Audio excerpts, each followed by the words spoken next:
याद हो जाएंगे आपको।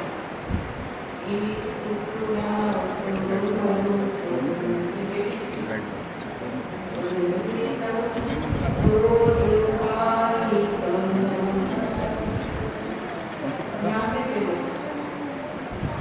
सबके हाथ में होनी चाहिए पुस्तक।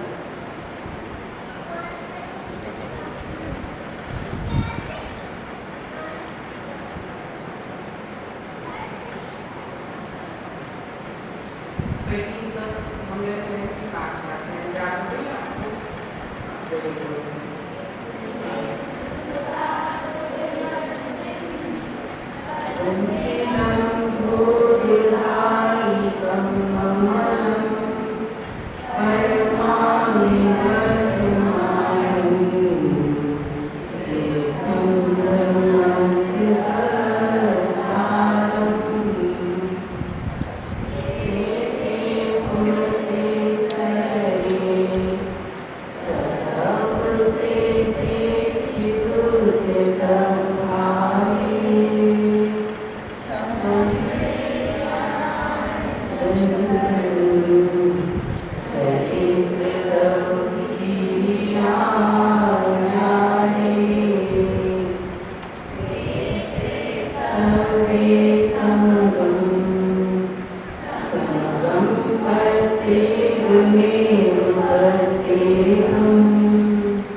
और वो अनंत सुख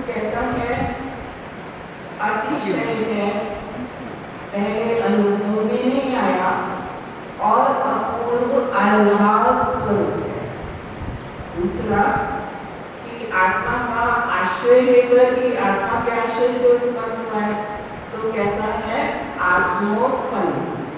इसको सिर्फ हम रिवाइज कर रहे हैं, आपको शब्द दृष्टि में आ जाएंगे।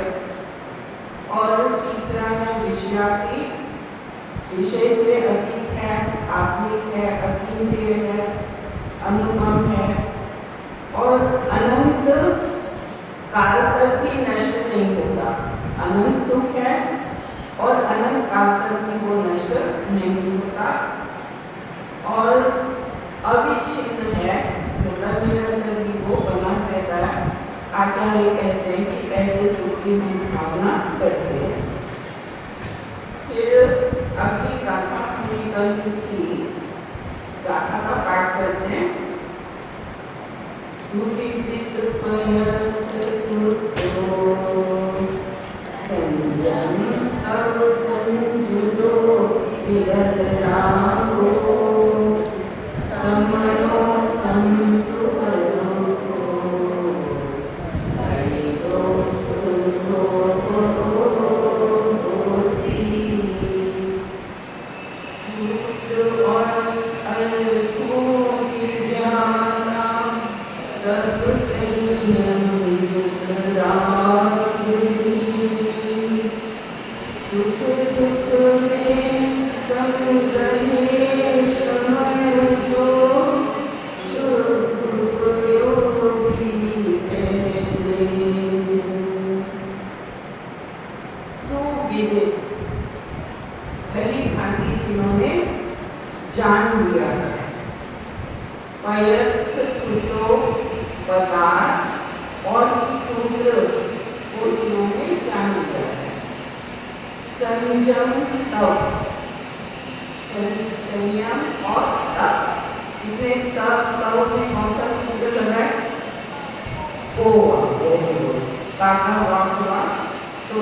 जिन्होंने निज शुद्धात्मा पदार्थों और सूत्रों को भली भांति जान लिया, अपनी निज शुद्धात्मा का अनुभव किया है और जिस समय अनुभव होता उस समय आत्मा की प्रतीति भी होती है, आत्मा का जानना भी होता है और आत्मा का अनुभव भी होता है।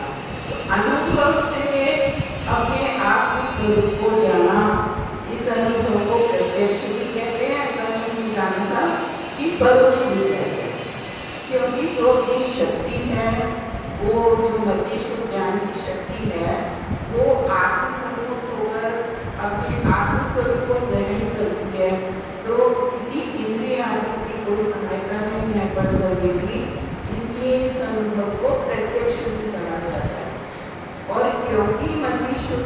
परोक्ष होते हैं, तो इसलिए उसको परोक्ष कहा गया, क्योंकि केवली को जैसे आत्म प्रत्यक्ष दिखते हैं, इस तरह छद्मस्त को नहीं दिखते। छद्मस्त को आत्मा का अनुभव होता है, प्रतीति होती है, जानना होता है। जो ज्ञान स्वरूप देह और अदेह आदि और आत्मा एक श्रेणी का ही है ना। जैसे नारियल में गिरी है, बादाम में गिरी है, इसी तरह से ये देह इसी स्थान पर प्राणवायु शरीर, इसी स्थान पर तेजस शरीर और इसी स्थान पर हम, और उसमें से केवल मात्र में आत्मस्वरूप को छांटकर और जिन्होंने क्या किया कि अपने आत्मस्वरूप को जान लिया, तो इस तरह से केवल अपना स्वरूप पर फोकस करके और केवल मात्र जो आत्मा है वो वहाँ पर में अनुभव में आ रहा है, अपनी आत्मसत्ता का अवलोकन। और जिन्होंने किससे जाना, अपने अनुभव से जाना और उसके प्रतिपादक सूत्र को, जिस सूत्र को जिन्होंने भले भांति जान लिया और जो तप और संयम से युक्त है, ऐसे अर्थात राग रहित हैं, जिन्हें सुख दुख समान है, ऐसे श्रवण को सुखोपयोगी कहा गया है। कल में ये बड़ी गाथा की। तो अब हम आज की जो गाथा 15 नंबर की गाथा निकाल लीजिए, उसका मैं प्राप्तिक ले लूंगी। एक बार गाथा का पाठ करते हैं।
पंचेंद्रियों, उनके विषयों, मन वचन काय, देह, कर्म, कर्म फल सबसे रागादि, सबसे हटकर और केवल अपने स्वरूप को ग्रहण करता है, उस उपयोग को क्या कहते हैं?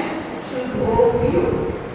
पहले जीव अपने आप स्वरूप को जानता है, प्रतीति करता है, अनुभव करता है, और फिर उसमें लीनता स्थिरता बढ़ती जाती है, और उस लीनता और स्थिरता के फल से क्या होता है कि वहाँ पर परमात्मपना प्रकट हो जाता है।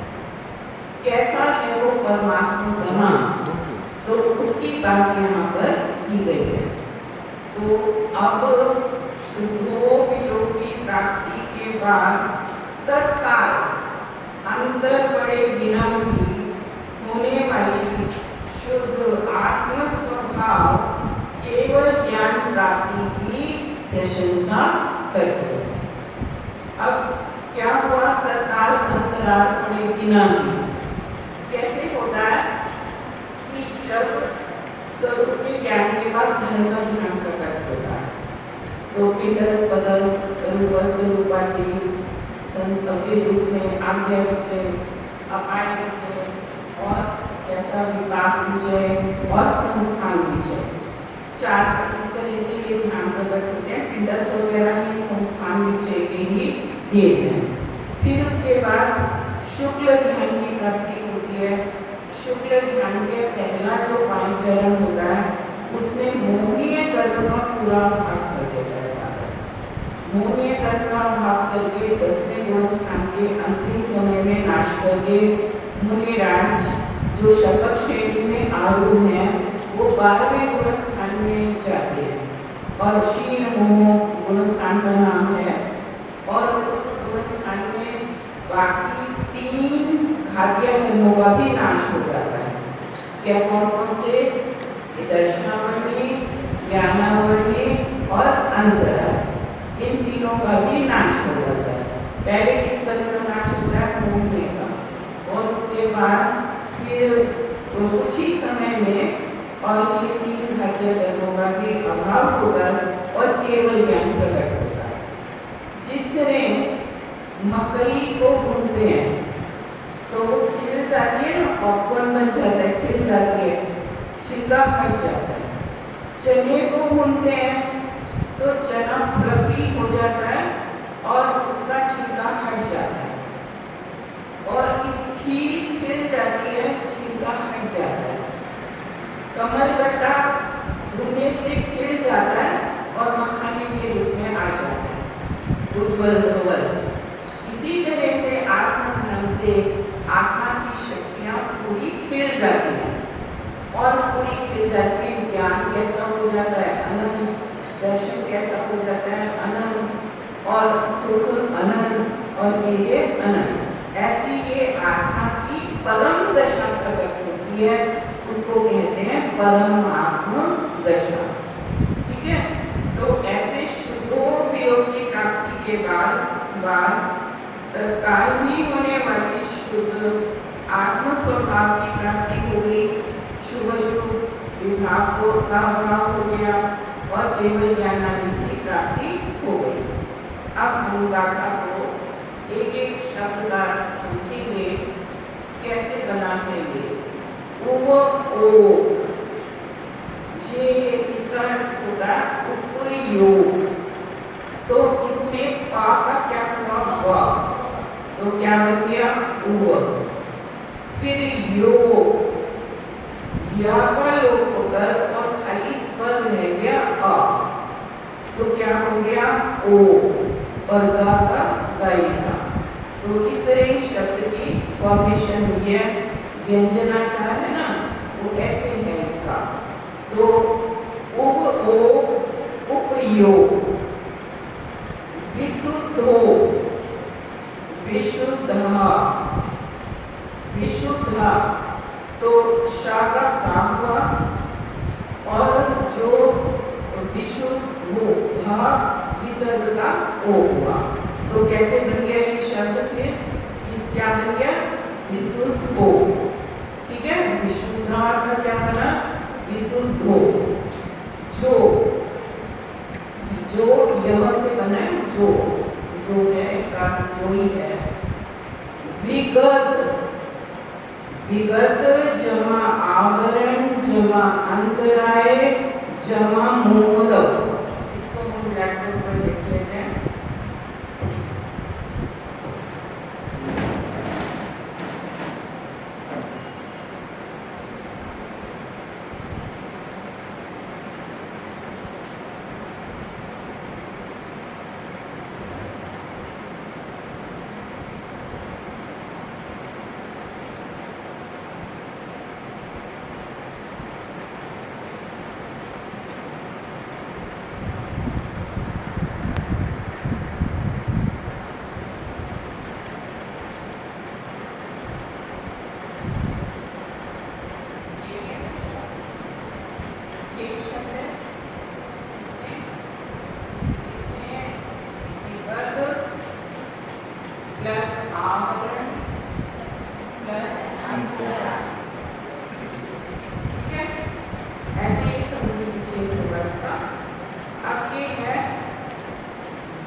बस इसमें सभी समझाने की मुझको विगत जमा आवरण जमा अंतराय। ठीक है। फिर इसके बाद क्या लिखा है, मोह रहो,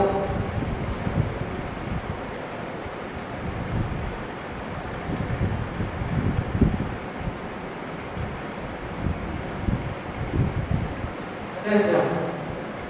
तो इसमें मोह तो कोई कहा और विसर्ग क्या क्या क्या हो गया, वो हो गया, रहो है ना, और जहाँ लोग स्वर शेष हो गया और यहाँ पर रजा। इस तरह से ये शब्द बना मोह रहो। समझ आ गया, मोह रूपी रज। फिर इसके बाद है धूदो। धूदो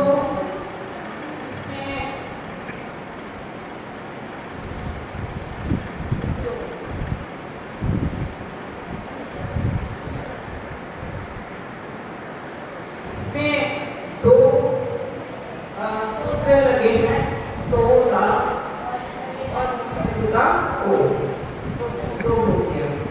ठीक है। फिर इसके बाद है स्वयमेवादा। ये स्वयमेव और जमा आदा, आदा का मतलब आत्मा।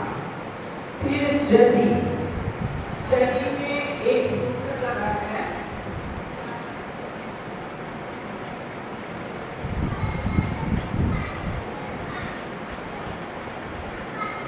यदि, ययो जा,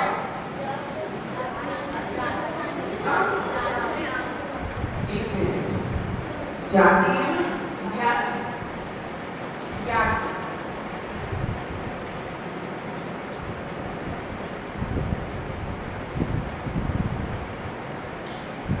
कौन सा सूत्र लगा, ययो जा और तो द, तो इससे ये जाति बना।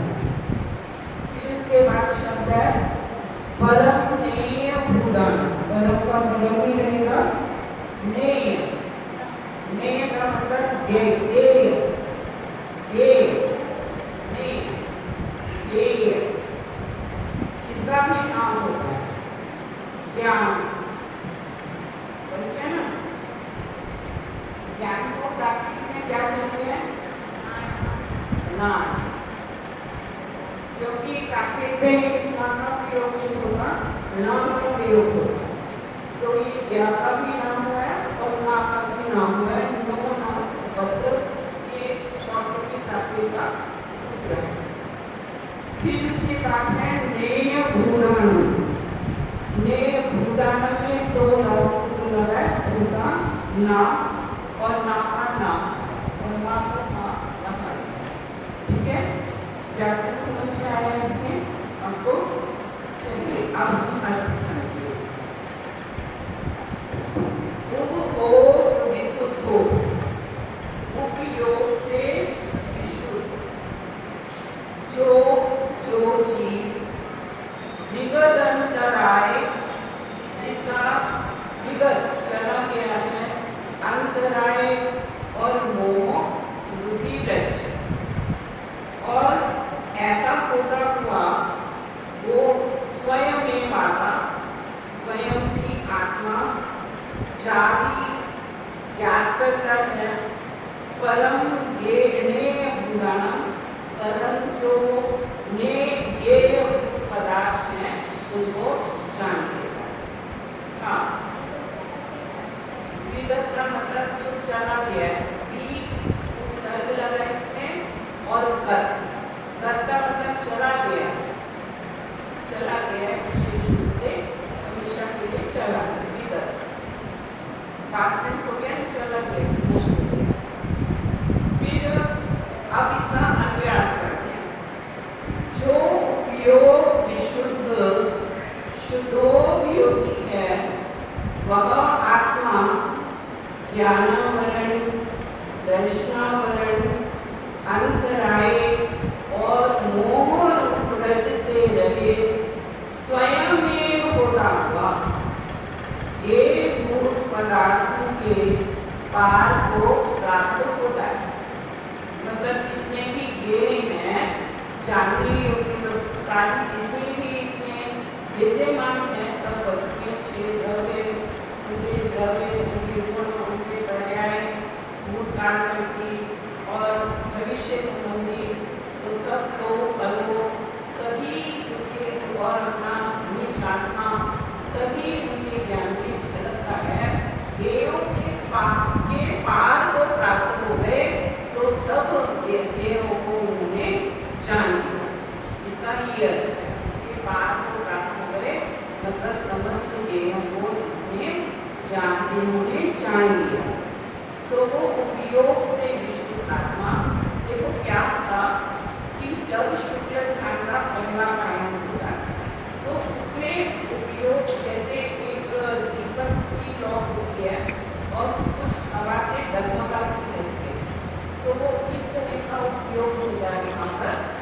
तो उसमें लेकिन मोहनीयकरण का पूरा नाश हो जाता है, और जब मोहनीयकरण का नाश हो गया तो कोई नौकशान बची नहीं, तो उपयोग की एकदम एकाग्रता होती है, और एकाग्रता एक हो जाती है जैसे बिल्कुल स्थिर दिए की हो, ऐसे उपयोग की एकाग्रता हो जाती है, और एकाग्रता को प्राप्त हो गई।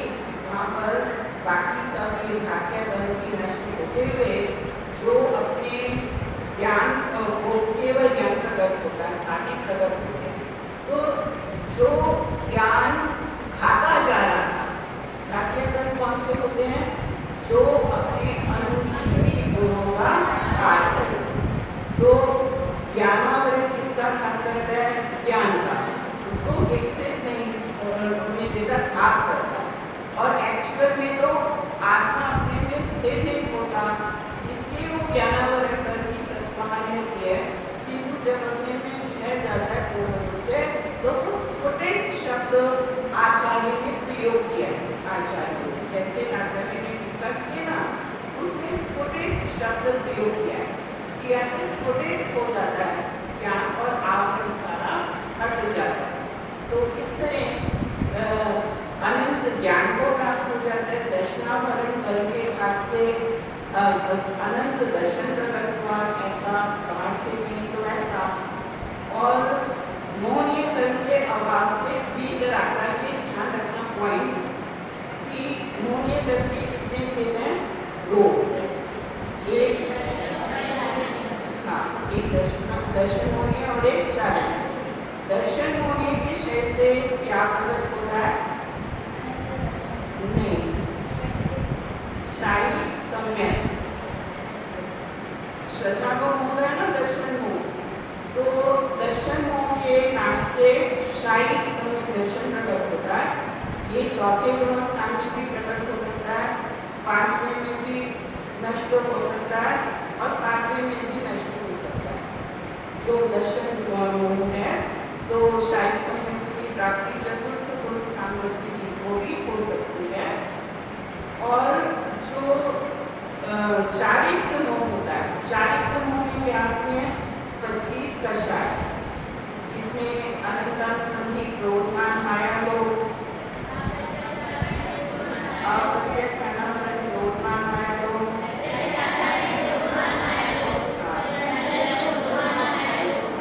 तो ये 16 तो ये हो गई, और बाकी 9 कषाय।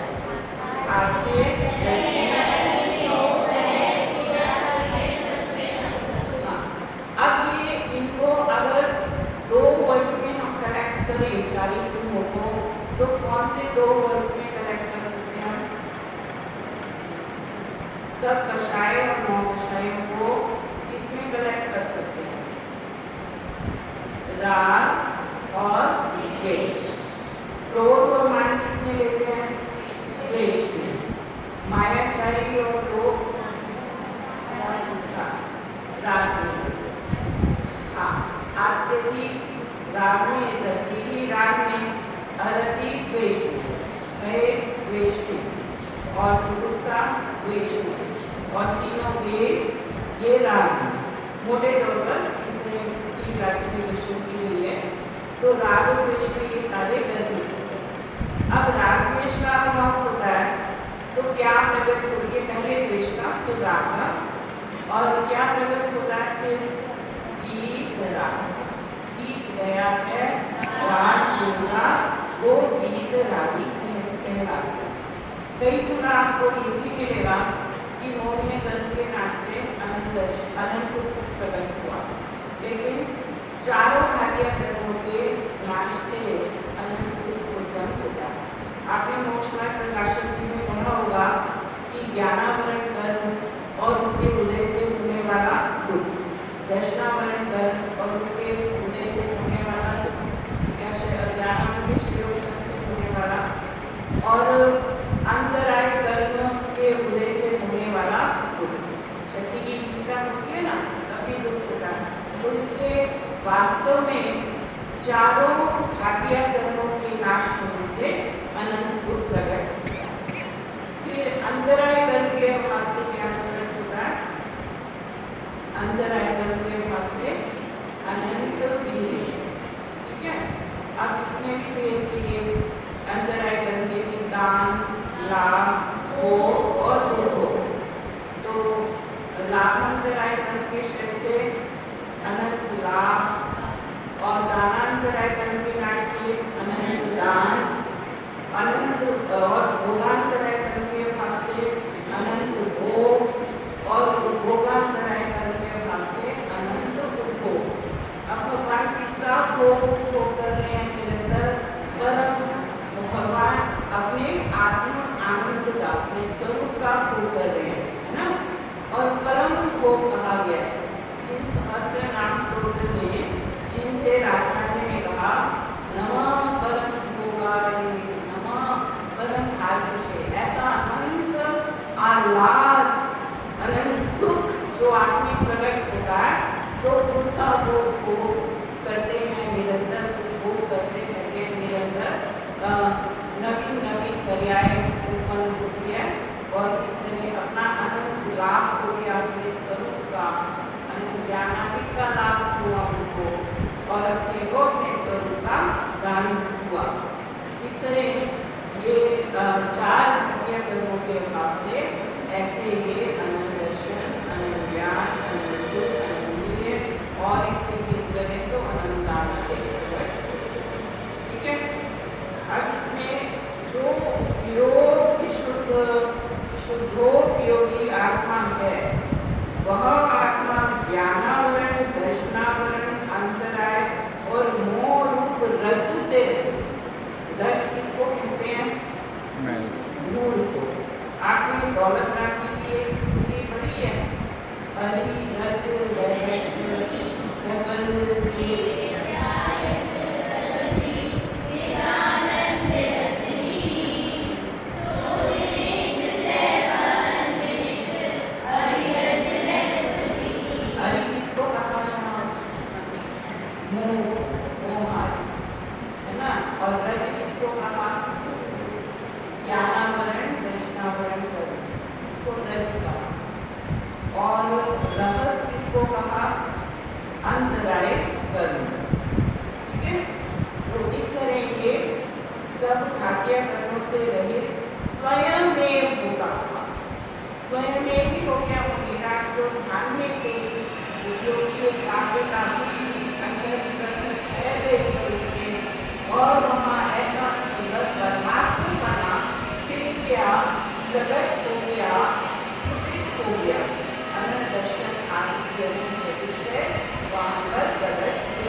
और एक पदार्थ के पार को प्राप्त हो जाता है।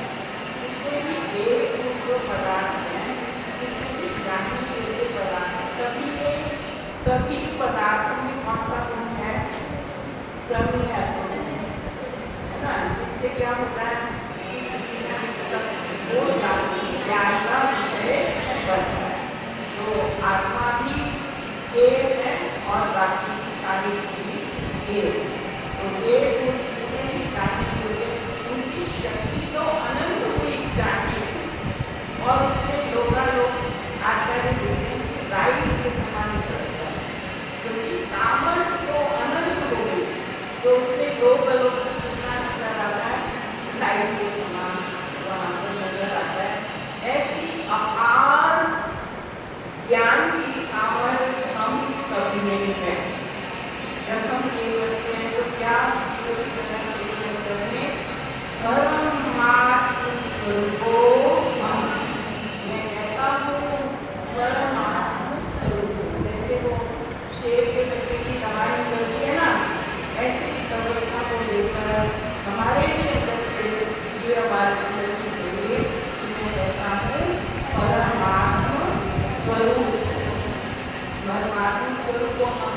और कौन से सूत्र बन जाएंगे इसमें?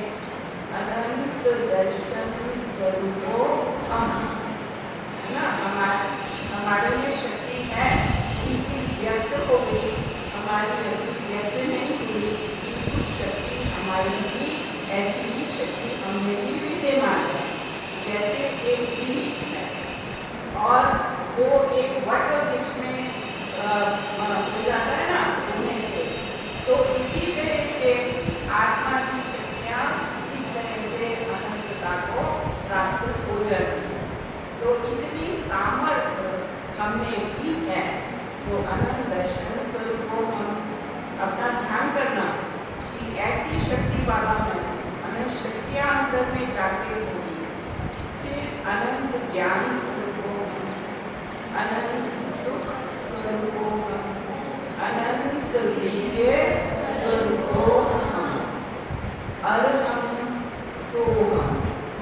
जैसे अरहम बीजाक्षर है, अरहम जैसे बीज में वटवृक्ष की योग्यता है, ऐसे अरहम बीजाक्षर में पूरी अनंत की विराट शक्ति गढ़ी है।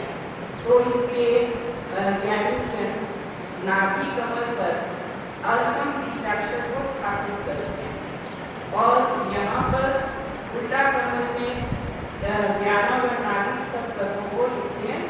और यहाँ जैसे नाभि से वो अरहम के तेज लेख है ना ऊपर, उससे अग्नि प्रज्वलित हो जाती है, ध्यान की एकाग्रता बढ़ती जाती है उस बीजाक्षर का अवलोकन लेते हुए।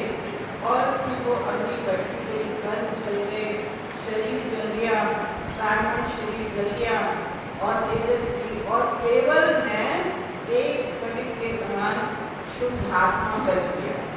इसमें आपके आपने धारणा, वारुणी धारणा और पवन धारणा और ये सब धारणात्मक ध्यान होता है। और ये अनंत भगवान ने धर्म ध्यान कहा, धर्म ध्यान। तो उस धर्म ध्यान के वेदों में वर्णन किया है ना। फिर उसके बाद तत्वरूपी भावना, केवल मैं सोने की तरह शुद्ध आत्मा बच गया और ये मैं हूँ, ऐसे सो हम, ऐसा मैं हूँ और ये मैं हूँ, ऐसे करते हुए परिणाम अपने आत्म स्वरूप में निमग्न करते हुए और आत्म स्वरूप का वेदन करते।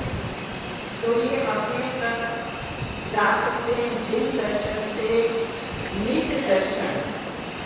तो जिन दर्शन जिनेंद्र भगवान के गुणों की, ऐसे लोगों का गुण जो तीनों लोगों के स्वामी किसी के भी नहीं, हमने पीछे पढ़ा था ना, उनके भी नहीं है।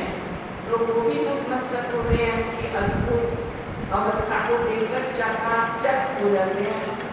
और कुलकुल आचार्य ने भी आगे व्याख्यान किए प्रवचन साजी में कि अहो अद्भुत आत्म महात्म्य, कि आत्मा का कैसा अद्भुत महात्म्य है कि वो लोग सब जान लिए और अनंत दर्शन में, अनंत ज्ञान में ऐसा आत्मावस्था को अचीव किया। तो अद्भुत महात्म्य है कि आत्मा की महिमा जागृत होती है। जब हम परमात्मा बने को देखते हैं ना, परमात्मा अवस्था को, तो वहाँ वो इतनी सामर्थ्य वाला ऐसा महिमावान पदार्थ मैं हूँ, जिसमें से ऐसा परमात्मा बना प्रकट होता है। तो ऐसा पदार्थ मैं हूँ, ऐसा बहुमान आते हुए, ये बहुमानाचार्य का समय ज्ञान जो के आदर्श को, तो बहुमान आते हुए उनका विनय भक्ति उनके गुणों में अनुराग होते हुए उसमें तन्मय हो जाता है। एक बहुत बड़ी बात बता रही हूँ मैं, ध्यान से सुनना, कि अनंत के गुणों में तन्मय हो जाता है।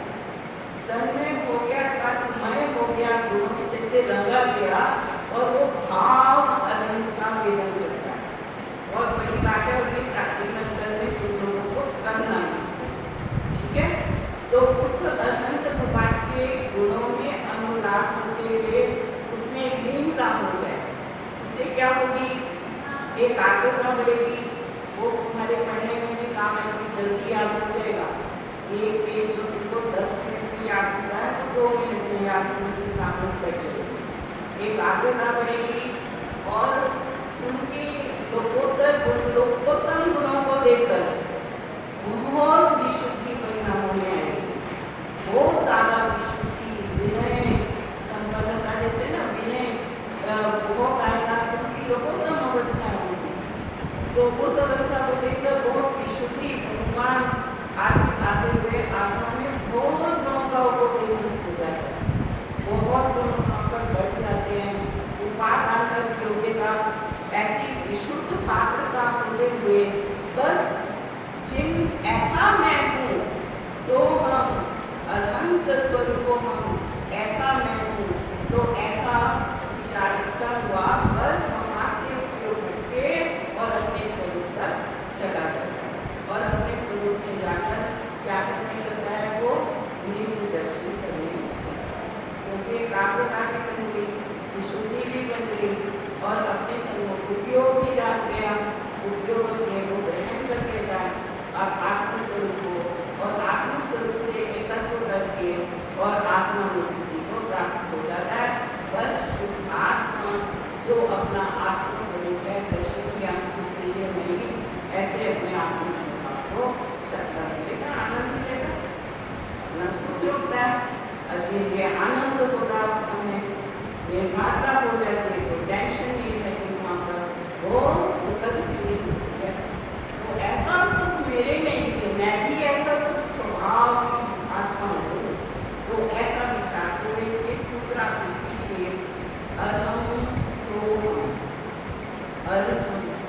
इसको मैं उच्चारण की करा देती हूँ आपको, कैसे आप इसको करेंगे, क्योंकि मेरी बहुत इच्छा है कि कई बालिकाएं अपने आत्मस्वरूप को प्राप्त करें। उस दिन वो गुरु वाला फ्लाइट से गया था ना, तो कहता है मिला क्या था, तो कहता है गया तो मेरे पास नहीं था, तो ऐसे अपने स्वरूप की अचीवमेंट कर लिया। ठीक है, सभी हमारा लक्ष्य क्या है, अपने स्वरूप की अचीवमेंट, और जब अपने में भी हो जाएंगे तो ऐसी दशा उनको भी प्रकट हो जाएगी।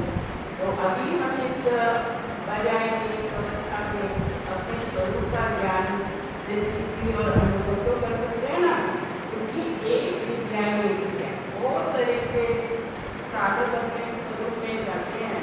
उनमें से एक ज्ञान के दो विषय होते हैं, एक पंच परमेष्टि बाकी में और विचाक्षण वगैरह, और अंदर में अपना आत्मस्वरूप।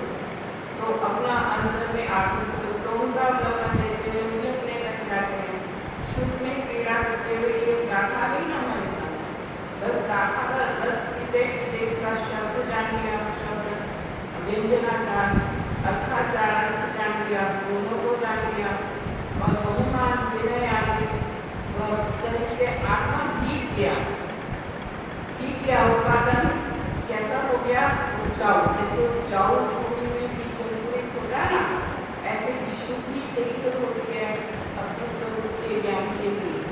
तो बहुत इस तरह से अध्ययन में लगा हुआ और फिर अपने स्वरूप को उपलब्ध होता है।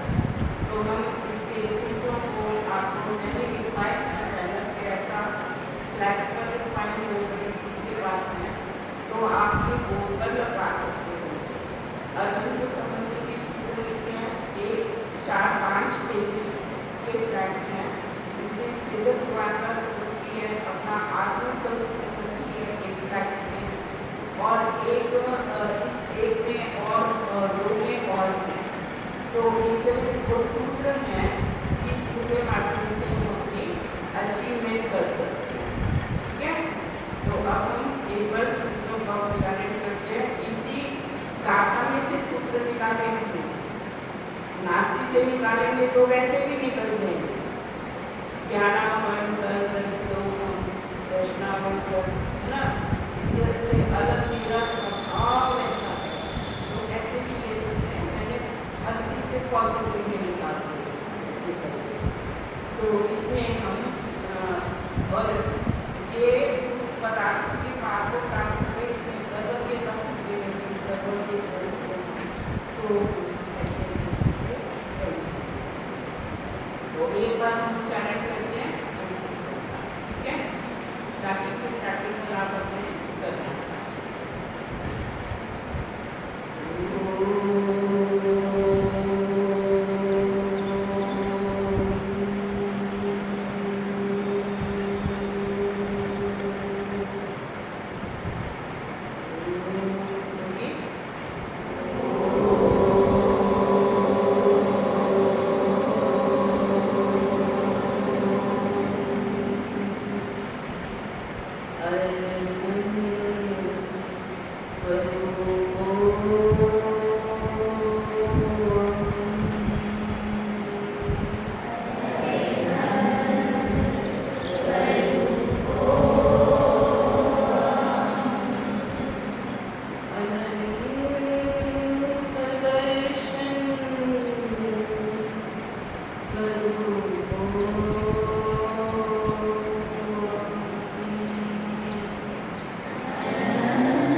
क्योंकि थ्योरी कंप्लीट हुई है और प्रैक्टिकल नहीं किया तो अधूरा रह जाएगा ना। स्कूल में भी होते हैं प्रैक्टिकल।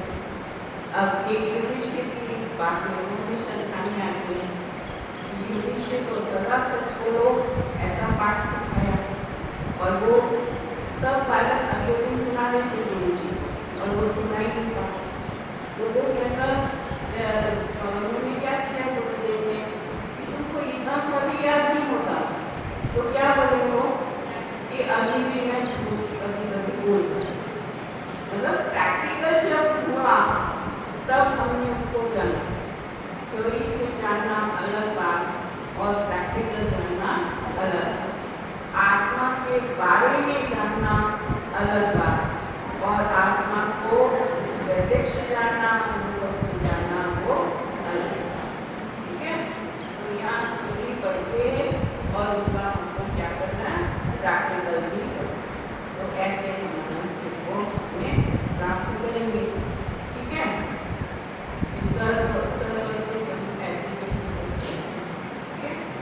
आज हम बनाएंगे आपके सामने इसमें कुछ शब्द पढ़ा अर्थ पढ़ा फिर शब्द दोनों जाने उचित काल में पाठ किया कालाचार किया गया उठानाचार जिस स्थान पर पढ़ा और फिर अनिर्वाचार गुरुदेव का नाम नहीं छुपाया।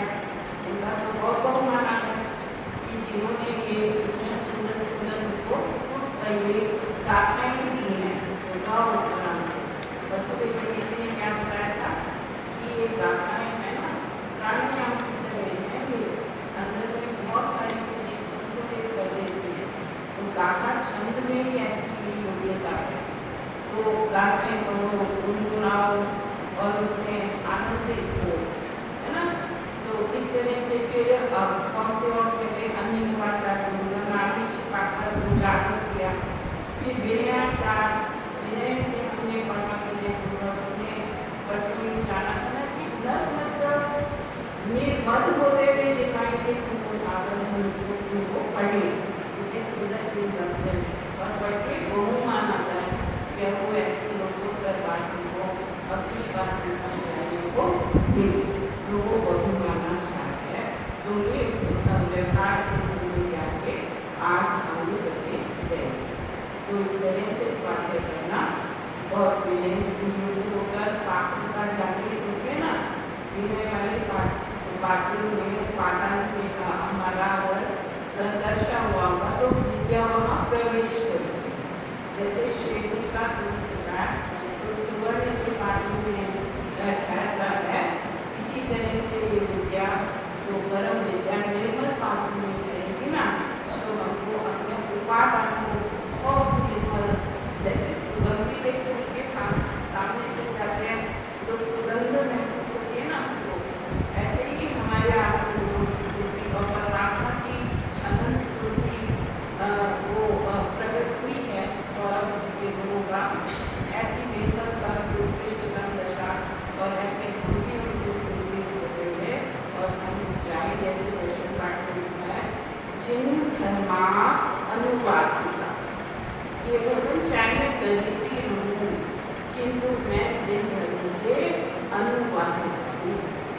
इसके रंग में रंगा हुआ इतना सुंदर ये जैन शासन है।